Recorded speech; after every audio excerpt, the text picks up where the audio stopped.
చేసిన దైవజనులకు క్రైస్తవ సమాజానికి ముందుగా యేసుక్రీస్తు నామమున వందనాలు తెలియజేస్తున్నాను. ముఖ్యంగా గౌరవ శాసనసభ్యులు జోలకంటి బ్రహ్మారెడ్డి గారు నియోజకవర్గ స్థాయిలో 5 మండలాల నుండి దైవజనులను క్రైస్తవ సమాజాన్ని ఐక్యపరిచి ఇంతటి ఆహ్లాదకరమైన ఉత్సాహమైన ఆనందభరితమైన క్రిస్మస్ సంబరాలను పండుగకు ముందే ఇంత ఘనంగా నిర్వహిస్తూ దైవజనులకు నూతన వస్త్రాలు బహుకరిస్తూ క్రైస్తవ సమాజం అంతటిని ఐక్యపరిచి ప్రేమ ఇందులో పాల్గొనే విధంగా ప్రేమించిన గౌరవ శాసనసభ్యులు జోలకంటి బ్రహ్మారెడ్డి గారికి క్రిస్టియన్ కమ్యూనిటీ తరఫున సంపూర్ణంగా నిన్ననే వందనాలు తెలియజేస్తున్నాం. మరి మన ఎమ్మెల్యే బ్రహ్మారెడ్డి గారికి కూడా ఆధ్యాత్మిక భావన ఆధ్యాత్మిక ధోరణి కూడా చాలా ఎక్కువ. మరి బ్రహ్మారెడ్డి గారి యొక్క సామాజిక రాజకీయ జీవితాన్ని మనం అధ్యయనం చేస్తే అటు పార్టీ కార్యక్రమాల్లోనూ ఇటు ప్రభుత్వ కార్యక్రమాల్లోనూ పాల్గొనడమే కాకుండా దైవ సంబంధమైన కార్యక్రమాలలో కూడా పాల్గొనడం మన పత్రికలలో సామాజిక మాధ్యమాలలో చూస్తూనే ఉన్నాం. అంటే ఒక రాజకీయ నాయకుడిలో అటువంటి ఆధ్యాత్మిక చింతన అటువంటి గుణగణాలు ఆ భక్తి భావన ఉండటం అనేది సమాజానికి చాలా ఆదర్శనీయమని చెప్పడం ఎటువంటి సయోక్తి లేదు. ఒక క్రైస్తవులే కాదు, క్రైస్తవులైనా ముస్లింలైనా హిందువులైనా మరి బ్రహ్మారెడ్డి గారికి ఆ వర్గాల మధ్య ఉన్నటువంటి స్నేహబంధం ఎప్పటి నుండి కాదు, వాళ్ళ తల్లిదండ్రులు జోలకంటి నాగిరెడ్డి గారు దుర్గమ్మ గారి కాలం నుండి వారి మధ్య ఈ క్రైస్తవులు హిందువులు ముస్లింల మధ్య ఉన్నటువంటి స్నేహబంధం ఇప్పటికీ నిర్విరామంగా కొనసాగుతూ ఉండటం అనేది నిజంగా మనం చాలా ఆనందించి సంతోషించాల్సిన విషయం. మీరందరూ చెప్పబడ్డారు.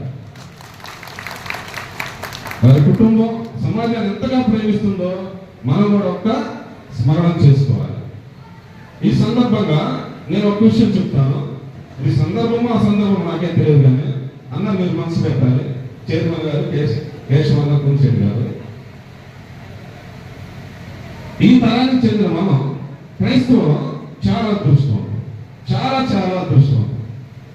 ఎందుకంటే మనకు ముందున్న మన పూర్వీకులు మన పితరులకు ఆరాధించడానికి దేవుడు కూడా లేదు. 33 కోట్ల దేవతలు ఉన్న ఈ భారత సమాజంలో ఒక్క దేవత కూడా మనకు ఆరాధించడానికి లేదు. ఒకవేళ ఉన్న నిషేధించబడింది. అయితే ఈ అంతరానితనం వల్ల మనకు ఒక్క మేలు జరిగింది. అదేం లేదంటే దయామయుడు కరుణామయుడు సజీవుడైన యేసుక్రీస్తు ప్రభువులు మన మధ్యకు వచ్చాడు. క్రైస్తవం మనలో నిలిచింది. ఈ క్రైస్తవ మిషనరీ ద్వారా మనకు విద్య అందించింది, పూడు గొడ్డ నేల అందించింది. ఎంతటి ఎత్తునైన ప్రధానమంత్రి ముఖ్యమంత్రి సైతం దైవజనులను చూస్తే 2 చేతులు తెచ్చి నమస్కరిస్తాడు. అది మన గొప్పతనం కాదు, అది మన గొప్పతనం కాదు. మన యేసుక్రీస్తు ప్రభువుని కలిగి ఉండటం వల్ల మనకు వచ్చినటువంటి ఆధిక్యత, ఆ ధన్యత, ఆ గొప్పతనం. కాబట్టి మన క్రీస్తు బోధకు మనం కృతజ్ఞతలై ఉండాలి. మరి క్రైస్తవులు ఉప్పు లాంటి వారు. It's not my word, Bible theory, Bible says. మనం చెప్పేది కాదు. ఎందుకు ఉప్పు తప్పు వచ్చారంటే ఖరీదైన తిరుమండలాలు ముడి పదార్థాలన్నీ సూపర్ మార్కెట్లలో భద్రంగా ఉంటాయి, కానీ ఉప్పు బయట ఉంది. ఉప్పు చాలా చౌక బయట ఉంది. అయితే ఎంత ఖరీదైన భోజన పదార్థాలు ఉన్నా ఉప్పు లేకపోతే వాటికి రుచి తగలదు. అది చౌకైనా అది లేకపోతే రుచి తగలదు. క్రైస్తవులు కూడా అలాంటి వారి. అయితే ఉప్పు నిస్సారం కాదు, ఉప్పు సారం తగ్గకూడదు. నిస్సారమైందనుకో అది బయట పారబడుతుంది, వచ్చే వరకు తప్పుతూనే ఉండదు. అంటే క్రైస్తవుల వ్యక్తిత్వం నిస్సారం కాకూడదు. మనం ఏ స్థితిలో ఉన్నా, పేదరికంలో ఉన్నా, దారిద్ర్యంలో ఉన్నా, మనం ఏ స్థితిలో ఉన్నా మన ఆలోచన గొప్పగా ఉండాలి, గౌరవం ఉండాలి, హుందాగా ఉండాలి. మన మాటలు, మన భాష, మన సంస్కృతి సమాజం ఇచ్చే విధంగా సమాజంతో కలిసిపోయే విధంగా ఉండాలి. అదే క్రీస్తు బోధ, క్రీస్తు చెప్పిన అనుసరణీయం. చివరగా సమయం లేదు కాబట్టి ఒకే ఒక్క మాట నేను చెప్పి ముగిస్తాను.